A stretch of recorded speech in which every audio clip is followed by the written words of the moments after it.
Hi folks, this is Valerie Van Boeven, and today we are going to talk about websites and Google penalties. It doesn't sound like it's very interesting as far as generating leads, but if your website is not able to gain rank and is not on the first page of Google for lots of different keyword phrases, even after you've done all the things that you should be doing, then there might be an issue. So what we're going to do is talk about what Google penalties are and how to detect and clean up your website. So has your home care website been penalized by Google? Here we go. So for algorithmic penalties, here are some surefire clues that your website has been penalized by Google. So when I say algorithmic penalties, since the year 2000, I believe, there have been Google algorithm updates. Some of them are very small. In fact, in some years, there have been more than one Google update, algorithm update per day. So, but there have been some very big algorithm updates by Google since the year 2000. And each one of those updates that they do that's really big, the aim and the goal is to make sure that Google is giving the consumer or the person searching the kind of information they want and not giving them spam or junk. So Google wants to make your search experience very relevant and very good. So in order to do that, it has to get rid of spam and junk and things that people do that just don't make any sense. So how can you tell if your website has been penalized? Your website is not ranking well for your brand name anymore. That's a huge one. Dead giveaway. If your site doesn't rank for much else, it should at least do well on one keyword phrase, which is the name of your company or your brand. Any page one positions that you had are slipping back to page 2 or 3 without any action on your part. That is a clue. Page rank for your site has dropped from respectable 2 or 3 to a big fat 0. We don't even look at much for page rank anymore. It's more about keyword phrases. And I'm going to show you a picture or two of what a penalized site versus a non-penalized site looks like. The entire website has been removed from Google's cache search results overnight. That's a huge clue. You're running a site search, and I'm going to show you this in a minute, site:/yourdomain.com and a keyword, and it yields no results or weird results. Your listing, when you eventually find it in Google, is for a page on your site other than the home page. So if your home page isn't ranking, but maybe your About Us page or your Services page is ranking, it could mean that your home page has been penalized. If you see one or more of these factors, you can be pretty sure that a penalty has affected your site. We see that all the time when people come to us and they want us to use a website that they've been using and haven't had any luck getting rank, and now they want us to add content and do SEO. That's fine, we can do all that. But if they have been penalized, it's almost impossible for us to make a difference without knowing some of these things. So here are reasons that you might get penalized, or your website might get penalized by Google.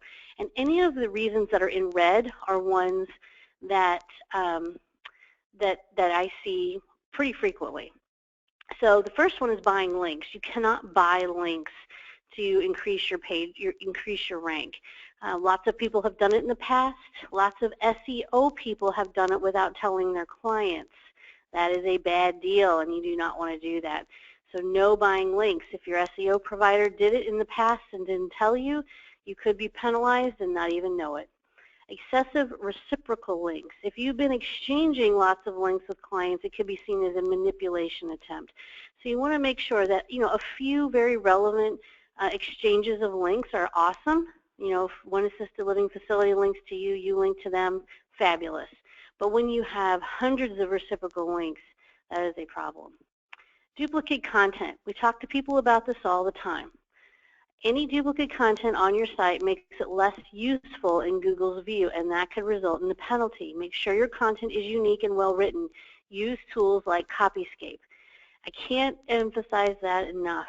When we write articles for our clients, they are 100%, minimum of 75%, because sometimes there's a quote or a definition of a disease process.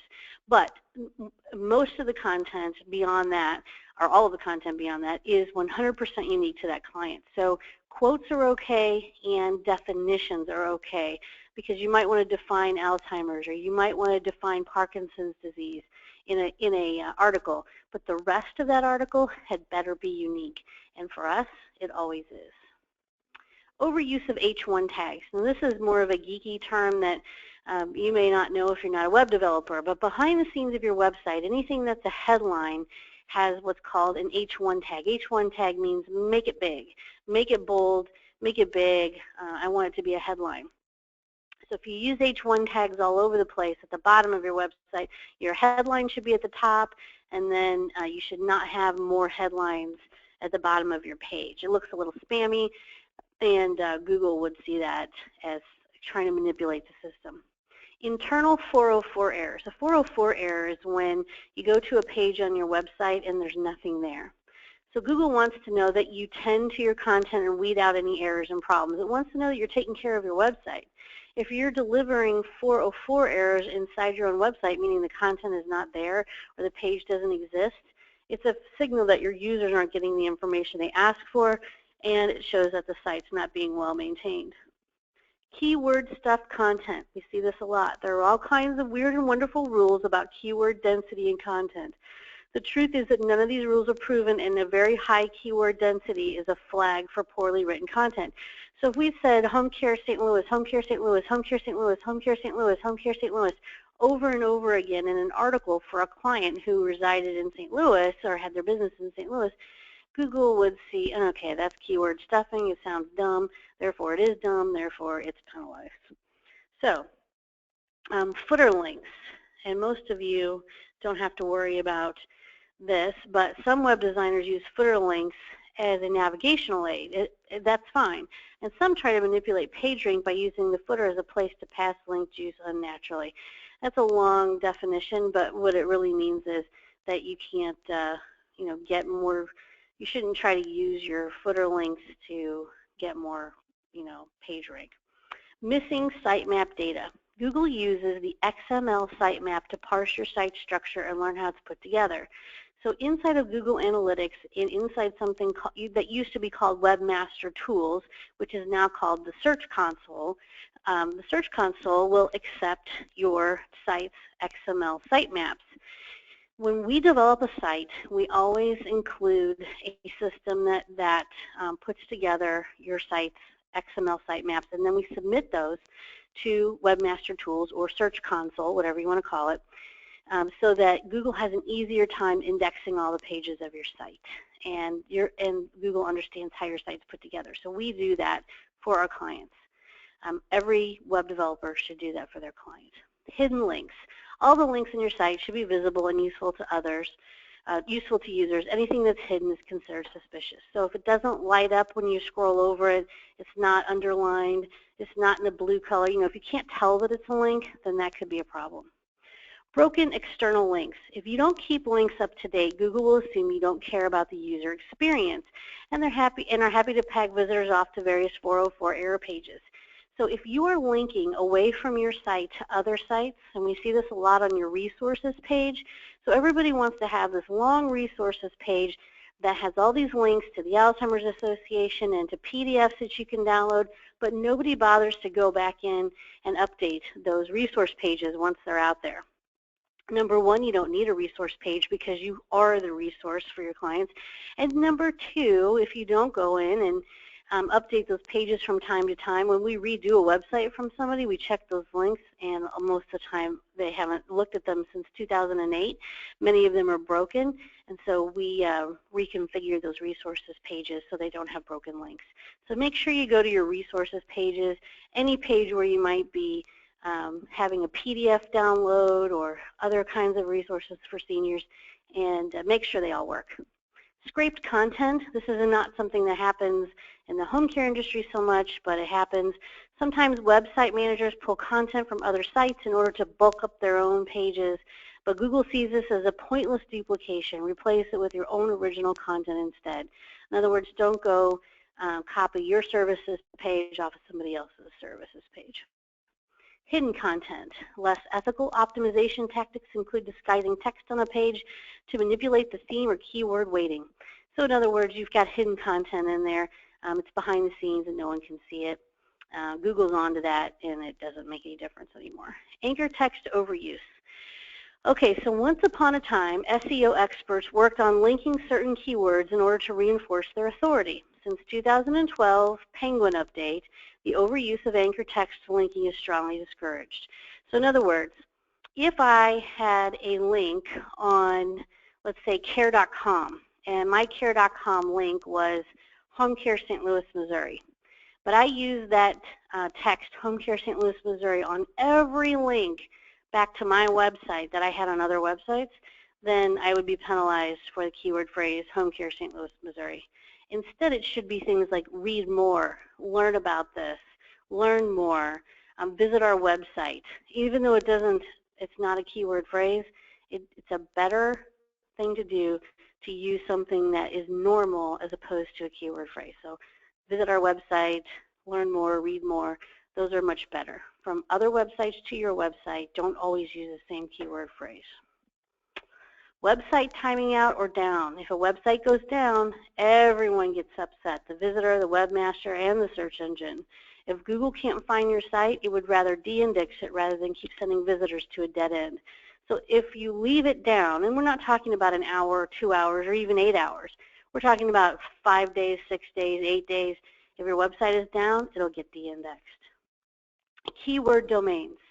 While domain names aren't that risky in themselves, domain names with keywords in them might be.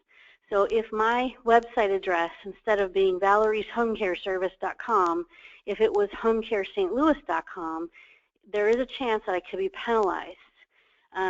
So Google might see that as anchor text manipulation. If you do use an exact match domain, make sure it has plenty of great content on it. Otherwise, Google will assume you're trying to fool people into clicking on it. Overuse of meta keywords. We see this all the time. Behind the scenes on your website, there's a place for every blog post and every page where you can put keyword phrases. We see people fill in with hundreds of different keyword phrases or other SEOs. And if we take over that site, guess what? We strip them all out and put the 1 or 2 that are relevant to that page. Meta keywords have been a topic for debate for some time. They are way too easy to manipulate. Make sure you use no more than 5 per page. Slow speeds. If your site is slow, it can be penalized because folks get irritated with it, so does Google. Spun content. Spinning content is content theft, and really it just goes back to duplicating content or just spinning some of the words to make it look like 100% unique. And really, it can be easy to get fooled by this if you hire writers and you don't know them, or you haven't been in this business like we have, hiring writers. They can try to spin content and make it look 100% unique, and actually, in the end of the day, it's cheap, it doesn't make sense, and it's awful. If you buy cheap content, if you buy content that was written by someone in another country, perhaps, it can be a lot of spun content and grammatically incorrect. Comment spam. We see a lot of this on WordPress sites, especially. We often will turn off commenting on websites because typically all that ends up there is spam. You don't get a lot of folks commenting on articles from a home care website, no matter how good they are. It just doesn't happen that often. So we turn off those comments so you don't get spam. Hacked content. If your site has been hacked, Google will quickly remove it from the search engine. Act quickly to contain hacking attempts and restore sites from backup if the worst does happen. I'm going to show you a picture of that in just a second. Speedy link building. It's natural to want your new site to rank quickly, but don't overdo it. Lots of similar links pointing to the same place is a sign of automation. Don't artificially bump your link velocity. Make gradual changes over time. So when you're out there, and let's say your hometown is St. Louis, Missouri, and you're a home care agency, you want to rank for Home Care St. Louis instantly. But we tell folks, if you do it right and you do it over time and you want something that'll last, plan on it taking 6 months to get to the first page of Google if your site's not penalized. Okay, so this is a picture, a screenshot today from Google of a site that is not penalized and has not been hacked. This is a site that we developed. This is a site that has not been penalized, and it's careresolutions.com. So if I put in up here, this is the important piece, I put site and then a colon and then careresolutions.com and then a space, and then I put my keyword phrase home care. What I'm looking for is to see, because we know how important that keyword phrase is to this client, is to see if they show up for the keyword phrase home care. And they do. There's all kinds of articles here that are showing up for the keyword phrase home care. That's perfect. This site is not hacked and not penalized for the keyword phrase home care. That's awesome news. This site is penalized for the keyword phrase home care. So this is not a site that LTCEP created or maintains. We have given the client much help and information as possible to eliminate this situation. So this is a site that we did not create. It happens to people all the time. It is not the fault of the site owner. It is something that we take very seriously. So when a client comes to us and we are hosting their site and maintaining it, we use a company called Sucuri, S-U-C-U-R-I, Sucuri.net, and we use that company to do nightly backups of content and to also do every 6-hour malware scans. So when we do a website, when we host it and we're responsible for it, we have this system set up as soon as that site goes live on the internet. When you don't have a system like that set up, and especially when you're using WordPress, this is what can happen, and people may not notice it for months. If the site hasn't been taken down off the internet by Google, you may not even know that this has happened to you. So here's what we did. We put in the same exact keyword phrases, the site, /reliant@homecare.com, and then the keyword phrase home care. And this is what happened. So the main thing that comes up is that this site may be hacked. Now, I can tell you that this site has been cleaned up and is no longer hacked, and there's no problem with it at all. But this is the problem they're having now, the after effect.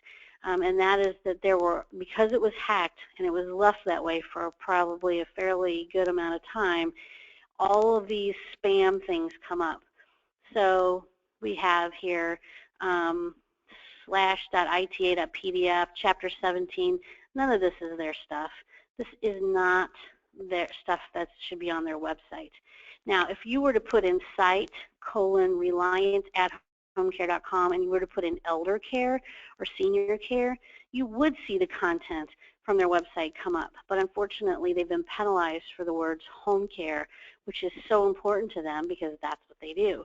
So it's going to take a while for them to get this site cleaned back up.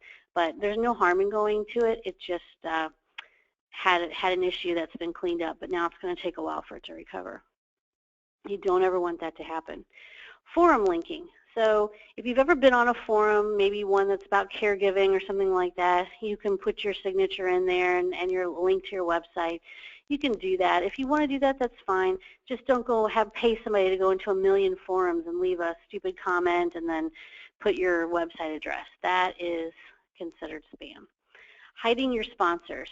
Having a sponsor is not a bad thing. So if you have a sponsor of your website, you need to make it plain and clear to the people coming to your website, this website is sponsored by blah, blah, blah. And say something about them. Have a whole page about them if you want. But don't try to hide it. It's just something that is worth just letting people know you have a sponsor. That's fine. Robots.txt flaws. A TXT file is inside of your website, and this is more for the web developers. Sometimes web developers will put excessive blocking in there, so you have to just make sure that Google is not blocked in any way, shape, or form. And this can also be hacked, so it's something that just, to keep an eye on. Links to suspicious site. So if there are suspicious sites out there and you link to them, and this goes back to buying links, that's when it usually happens. You don't want to do that. Landing pages. It's okay to use a landing page, and that means a page that's sort of a standalone page on your website, to use it for advertising, but you don't want to just have a bunch of landing pages. So it's okay to use one if you're doing a Facebook ad or a Google AdWords ad. It's okay to use landing pages. People do it all the time, but don't expect that they will ever rank for anything. They're used for pay-per-click advertising most of the time. Over-optimization. Now this is one that I see a lot, and we just talked about that. Google doesn't like to see too much of a good thing. An over-optimization penalty usually means you've gone a step too far in your bid to obsessively out-SEO everyone else in your industry. So, in other words, if the articles and everything on your website say home care, senior care, elder care, over and over and over again, like mentioning it once or twice in an article is fine, but mentioning it 10 times, 20 times, that's way over-optimized. You don't need to do that. Malicious backlinks. This is an interesting one. I haven't personally seen this, but I'm sure it exists, even in the home care world. Your site never deserves this penalty, but it's something you should know about. If you're really unlucky, an unethical competitor may try to shove your site down in the search engine ranks by getting it penalized. The most common cause is a malicious backlink campaign. In other words, they go out there and they buy links, but they're not linking to their own site. They link them, all the bad links, to your site to try and destroy you, which is horrible and seems like a lot of waste of time for someone to do. They must really not like you. So I haven't seen that in the home care industry a lot, but I know it does happen. Poor mobile websites. Boy, we have seen a lot of this. If you have an older website or one that was built even just a couple of years ago, if it's not mobile optimized, it will be penalized. As of April 21st, 2015, if you do not have a mobile responsive website, you are automatically in penalty. And everybody uses mobile devices now. iPads and laptops are not mobile devices, but your phones, your iPads, your any kind of tablet, even if it's a tablet that looks like a laptop, those are mobile devices. So people will not see you if you do not have a mobile optimized and mobile responsive website. Having few outbound links. You know, we talk about not linking away to other sites too much, but on the other hand, you want to have a few links to other things. So your resources page, we're coming back to that. If it's up to date and if it's in good shape, then it's not a bad thing to have. It's not really necessary, but it is not a bad thing to link away. If you have a source of your article, it's okay to put a link into the original writer of the content that you sourced. It's okay to do stuff like that. If your domain has a bad reputation, I see this, people don't know that their domain has a bad reputation, but it does. You may have purchased a domain that has a bad history and you don't even know it. And that could cause you problems when you try to build a new website around it. Unfortunately, this is often a dead-end street. You would be best cutting your losses and buying another domain rather than throwing more money at the problem. Don't try to clean up a historical disaster. Buy a new website address. Using a content farm, this is, I guess, something that people did. They would get content, make all these different websites out there, and all those websites would have links back to their website. Those other websites they would develop had shallow, low-quality content. You never want to, no one calls them content farms anymore, but you definitely do not want to get involved in that. Beware of quick fixes, and this is my last sort of advice on this. Don't employ anyone that claims to have a magical, foolproof technique that will help you get your site to the top of the search engines. The only way to rank well is to put in the groundwork over time, and that is the honest-to-God truth. If you don't put in the work, you will never come up in search engines. So every problem will require a slightly different solution, but here are some things you can try. Number one, don't panic. Even massive websites suffer from penalties. Your website isn't the be-all, end-all of life, and you can work around it. Disavow troublesome links. There is a disavow tool in Google. You can Google it, and you can find a link to it.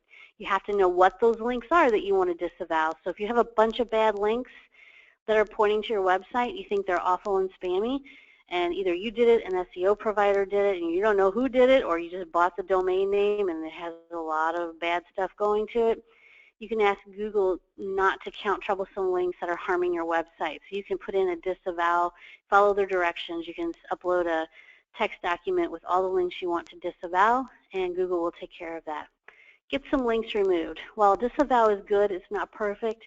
Put in some legwork and try to get some of the links taken down. So if you can contact the other web provider to have them take down links, that's a great idea. Request reconsideration if your penalty was manual. There are algorithmic penalties, meaning Google doesn't tell you why you're penalized. You have to guess at it. Usually we can come down to 2 or 3 things. Sometimes it's a complete mystery, but there are reasons that you can usually figure out why someone's penalized if you do enough research. If it's a manual penalty, then Google will let you know. They will put something in your search console to warn you or do something. So if it's a manual penalty, that's a pretty big deal, and you have to clean up your site and then request reconsideration. And then wait it out. Sometimes it takes Google a while to act on your changes and disavow requests, and then it could take a while to recrawl your site. In a few cases, it's better to abandon a site rather than to fight the Google penalty. If your domain has been tarnished, there's little you can do, but most penalties can be fixed with a little effort, some hard work, and an ethical approach to rebuilding your site.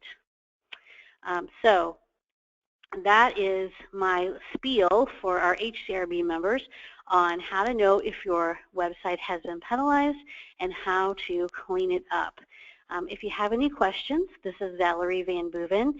You can reach me at valerie@ltcep.com, or you can call 888-404-1513, or visit us on the web at ltcsocialmark.com. Thanks, everybody, for joining our webinar today. Hope you have a great weekend, and we'll talk soon. Thanks. Bye-bye.